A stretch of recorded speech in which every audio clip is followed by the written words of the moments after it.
Apa kabar? Kembali berjumpa dengan aku. Semoga Anda semua tetap sehat selalu dan semangat mendapat berkat ya. Kali ini membahas sihir para dukun. Jadi sihir di sini adalah perbuatan ya, perbuatan atau sesuatu perkara untuk memengaruhi sesuatu. Nah, sesuatu perkara untuk memengaruhi sesuatu sehingga sesuatu tersebut bisa berpengaruh terhadap sesuatu. Nah, gitu saja ya.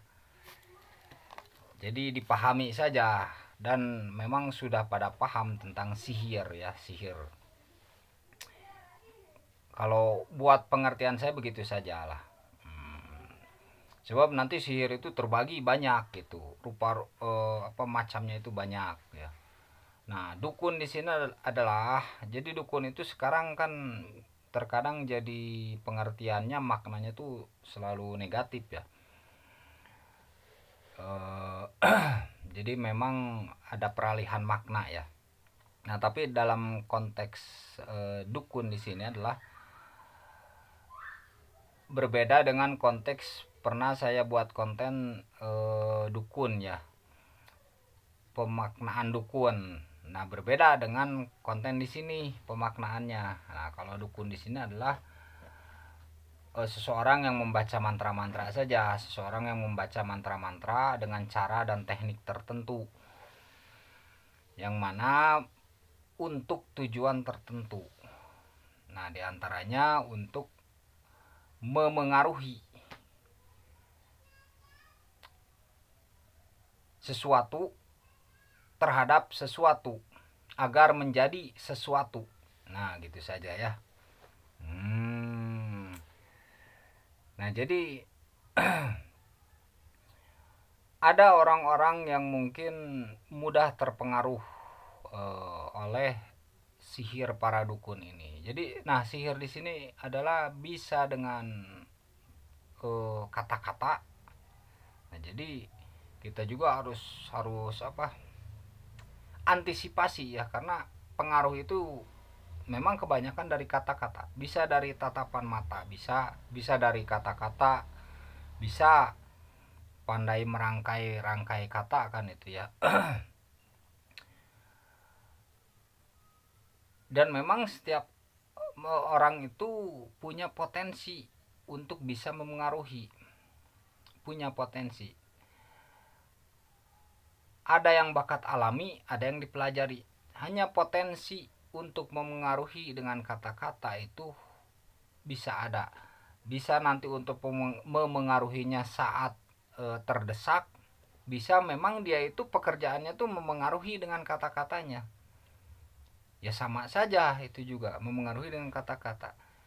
Kalau misalkan tujuannya baik ya dan memberi manfaat. Nah, ada kala tujuannya kan ada untuk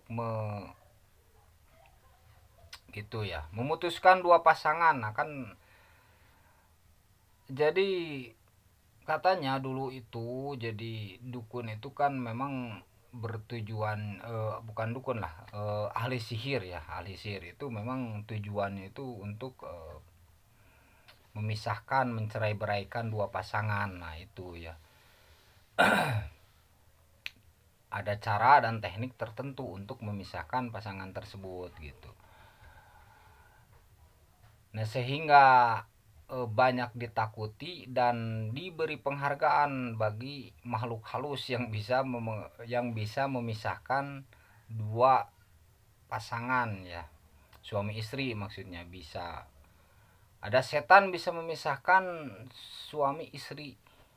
Nah, itu diberi jabatan tinggi, ya. Di sisi raja ya, mungkin raja setan ya, di sisi raja setan jabatannya itu, penghargaannya itu tinggi. Jadi paling tinggi penghargaan buat makhluk halus atau ya setan itu, yaitu makhluk halus itu banyak sebenarnya ya. Nah, diantaranya setan saja, yaitu karena yang digunakan ahli sihir itu ya setan gitu ya. Yang digunakan oleh para ahli sihir itu ya setan. dan yang pengen dan memiliki tugas untuk memisahkan dua pasangan ya, dua mempelai atau suami istri ya, diantaranya setan. Ada makhluk halus, makhluk gaib, angin kan, angin tidak ada tugas untuk memisahkan dua pasangan. Pendengaran itu kan makhluk gaib, makhluk halus juga, tapi fungsinya untuk menyampaikan suara gitu ya, tugasnya itu. Nah kalau setan ada yang tugasnya memang memisahkan suami istri. Penglihatan juga makhluk halus sama, nah beda lagi tugasnya. Malaikat juga makhluk halus sama, beda lagi tugasnya gitu ya. Jadi betapa banyaknya makhluk halus itu ya. Nah itu sihir para dukun. Nah ini bisa memengaruhi sesuatu dan memang untuk tujuan sesuatu, agar sesuatu tersebut terpengaruhi dan menurut kehendak dia. Jadi agar sesuatu yang terpengaruh itu nanti nurut kepada kehendak dia. Itu ya.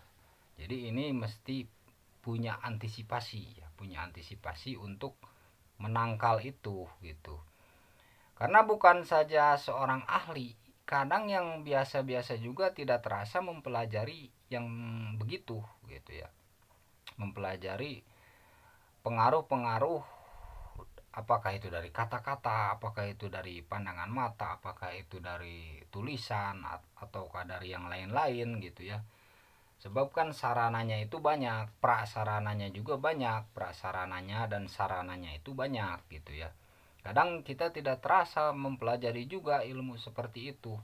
Walaupun bukan seorang ahli, tapi digunakan juga ternyata ya, digunakan untuk memengaruhi seseorang agar seseorang itu nurut ke kita. Kalau misalkan dengan digunakan yang positif-positif, nah ini digunakan yang dengan yang negatif-negatif, nah itu khawatirnya. Nah pebaliut ya, ya nggak apa-apa gitu ya. Nah jadi begitulah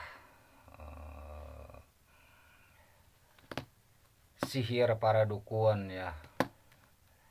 Jadi ada yang tidak terasa juga ternyata digunakan oleh diri kita sendiri. Dan yang bermainnya adalah hati dan pikiran. Nah ada dengan cara pengaruh pikiran, pemikiran, ada dengan hati. Nah gitu ya, kalau ahli sihir ya hatinya harus gimana ya. Nah itu makanya hati yang penuh kebencian nanti kebanyakan itu ya disukai sama sama setan itu ya, disukai itu ya, sangat disenangi. Sebab nanti kan panas tuh, yang penuh dengki, iri, benci itu panas kan. Setan juga panas, nanti bisa seolah-olah jadi induktor ya, menyalurkan hawa panas itu. Nah hawa panas itu nanti memengaruhi bangkrut lah usaha, memengaruhi bangkrut lah jualan, memengaruhi cerai lah suami istri, memengaruhi kalau pandangan dengki ya, pandangan dengki itu dari pandangan dengki, ucapan yang dengki ya, itu harus emang kitanya saja harus menjaga diri gitu ya, jangan sampai terkena itu, menjaga sikap, menjaga diri gitu ya. Hati yang dengki, lihat dengan sinis, nah sama saja itu juga sebenarnya sudah hampir memainkan ya, bukan hampir lagi, memang udah memainkan sihir juga sebenarnya, hanya dengan caranya itu pengaruhnya, cara memengaruhinya itu. Nah dari kedengkian itu kan bagai anak panah melesat, set bangkrut, set yang dilihat itu bangkrut, set yang dilihat itu nanti cerai ya, nggak kerasa memang prosesnya sedikit-sedikit. Yang dilihat itu nanti terkena penyakit muka, terkena penyakit kulit, terkena penyakit apa misalkan ya, terkena penyakit di wajah, terkena penyakit mungkin itu dari seseorang yang iri dengki gitu ya mungkin. Nah, makanya ada mandi dengan air kahuripan, cikahuripan itu buat mendinginkan dan alami kan. Air kahuripan itu mata air maksudnya kan, nggak salah mandi dengan mata air. Takut kan apalagi kita misalkan hidup ya berdampingan itu, ini tidak tahu yang mana yang iri ke kita ya itu ya. Jadi bukan kita harus negatif thinking, hanya antisipasi dengan jaga sikap dan dengan cara pengobatan apa tuh mandinya, kalau mandi sendiri saja dengan cara cikahuripan kan, itu nggak ada salahnya juga ya. Ambil air kahuripan mata air, mandiin di rumah kan gitu ya. Nah, itu ya, sehat selalu untuk semuanya.